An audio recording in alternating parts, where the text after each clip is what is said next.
All right, so today we're going to talk about functions.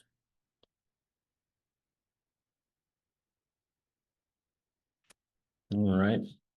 And functions are a couple of, or let's look at the relationship that is a function. So if we look at, let's just have this make-believe machine, okay? And in this machine, we have things going in on a conveyor, and then we have things coming out. So let's say that we just have like a pile of sticks kind of coming in, and then what comes out is it builds a little stick house. Okay. And so the machine, the thing that actually takes all of these sticks and puts them together, in math, we call that a function. Okay. The stuff going into the function, we call that the input. And the thing coming out of the function, we call that the output. Okay.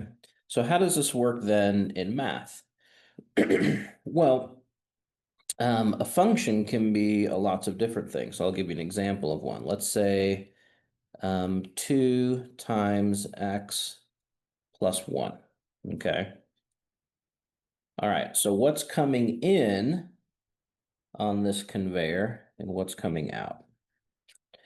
All right. So we'll say our input is the number 3, and then we'll input 4, and then we'll input 12, okay, coming in. When 3 goes into the function, okay, these are the inputs.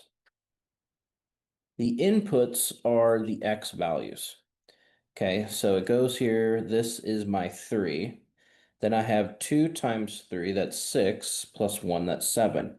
So then the output of 3 would be 7. Okay. And then the 4 would go in, right? You can imagine these just kind of going in, right? The 4 would go in, and then you'd have 4 times 2, which is 8, plus 1, which is 9. So then it would spit out 9. Then the 12 would go in. 2 times 12 is 24, plus 1 is 25. So you get 25 on the output. Okay, so that's essentially what a function is one input or any input creates exactly one output. Okay. Inputs have exactly one output. That's what a function is. Now, why is that important? Because we'll notice that any number that we put in here, it can only ever give us one thing. So this 3, if I put it in here, 2 times 3 is 6, plus 1 is 7. It couldn't ever give us anything but 7. It couldn't give us 7, and then other times give us a negative 7, or other times give us a 14, right? Every input makes just one output. Now, you can have two different inputs that give you the exact same output. And I'll give you an example of that. Okay. I like my conveyors.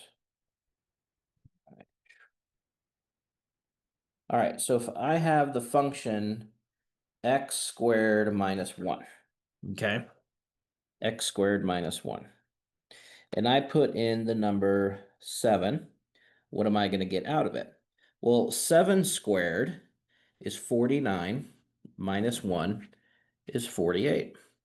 Now, what happens if I put in negative 7? Well, negative 7 squared, now remember, we're squaring the whole thing. X is negative 7. The whole x squared, the whole x needs to be squared. So the negative 7 needs to be squared. And that would give me a positive 49. Minus 1 would give me a 48. So here you see that you have two inputs that are different, a 7 and a negative 7, that each give the exact same output. Now, this is okay. This is still a function. Okay, but what's not a function is if the 7 gave a 48 and the 7 gave a negative 48, or if the negative 7 gave a 48 and something else. In order to be a function, every input must have exactly one output. And it might be the same output as another number. That's okay. All right. So let's see what this looks like graphically, because I think that's kind of easy to understand. So if we have this, is this a function? Okay. Well, if we look at every single x value, remember these are the inputs, these are the outputs. So the outputs are here, the inputs are on the x.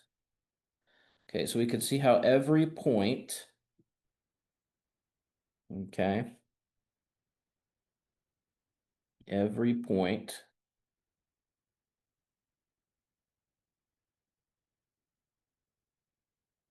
has exactly, if you go to any point along here, it goes to just one output. Now, it may be the case, for example, that this point and this point both have the same output, but each one of these points only has one output. Okay. Now, if we look at a different graph,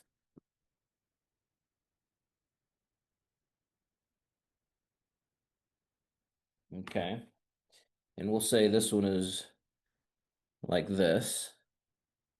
All right. Is this a function? It's not, because if we look at this point here, notice that this input on the x, these are my ins, this is my y, these are my outs. This has two outputs. This negative 1, 2, 3, this negative 3 has an output, let's say here of 3 and here of negative 2. It has two outputs. So this is not a function, okay? And it's important that we understand that, because that's going to be kind of the base understanding for what we mean by function, okay? And so many times you'll get kind of a graph like this, and they'll say, okay, here are the x variables, and here are the y. Is this a function or not?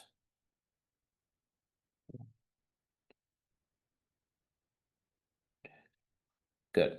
So let's say negative 1 and negative 4, negative 1 and negative 3, 6 and 7, 7, negative 2, 7 and 4. All right, then we'll do another one over here.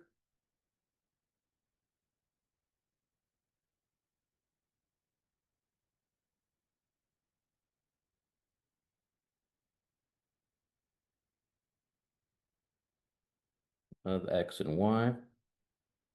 Oops, x and y. All right, this will be negative 4 and negative 2, negative 2 and negative 2, 0 and 6, 5 and 1, 7 and negative 7. Okay, one of these is a function and one of these is not a function, okay? So let's look at the inputs. The inputs are on the x side. Does each input have exactly one output? Well, notice here that the input negative 1 has an output negative 4. The input negative 1 also has an output of negative 3. So this same input here has two different outputs. That cannot be a function. Here we have 6. If we put in 6, the output is 7. If we put in 7, the output is negative 2. If we put in 7 again, the output is 4. So in other words, this set of data right here is not a function. Okay? Now let's look over here at our ins. Negative 4 gives me a negative 2. Negative 2 also gives me a negative 2. But can I have two different inputs face the same output and still be a function? Yes, I can. 0 is a 6, 5 is a 1, 7 is a negative 7. So each input here only has one output. Yes, this is a function. Okay. All right. Sometimes, and we looked at it graphically to try to see kind of what it looks like graphically, but we could take a step back now. If we go back to our equation for a line, y equals mx plus b. Okay, and let's say that this is y is equal to 3x plus 2. Okay, and if we look at that on a number line here, we know that at 0, we're going to be at 2, and then it has a slope of 3. So up 1, 2, 3 over 1, 1, 2, 3 over another 1.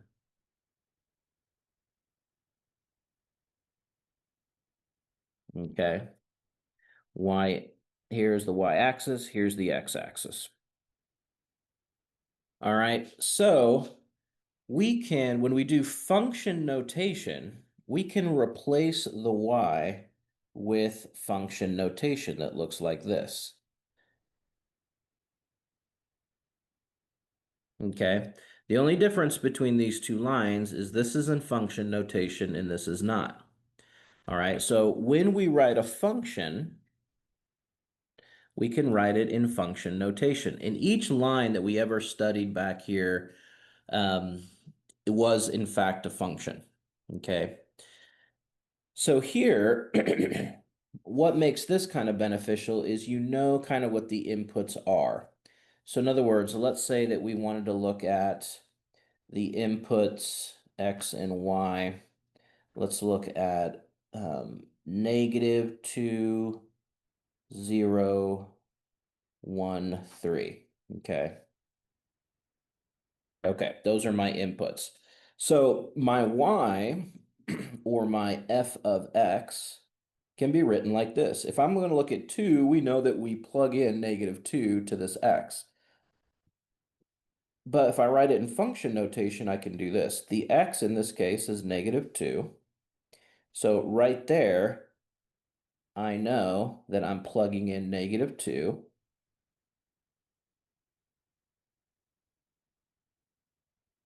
So 6 times -2 is -6, plus 2 is -4. So the reason why that's helpful is because then what I can write is the function at -2 is -4. No comma, just an equals. So the function at -2 is -4, right? Rather than just y is equal to 4. If y is equal to 4, I have to go back and look, okay, what was my x?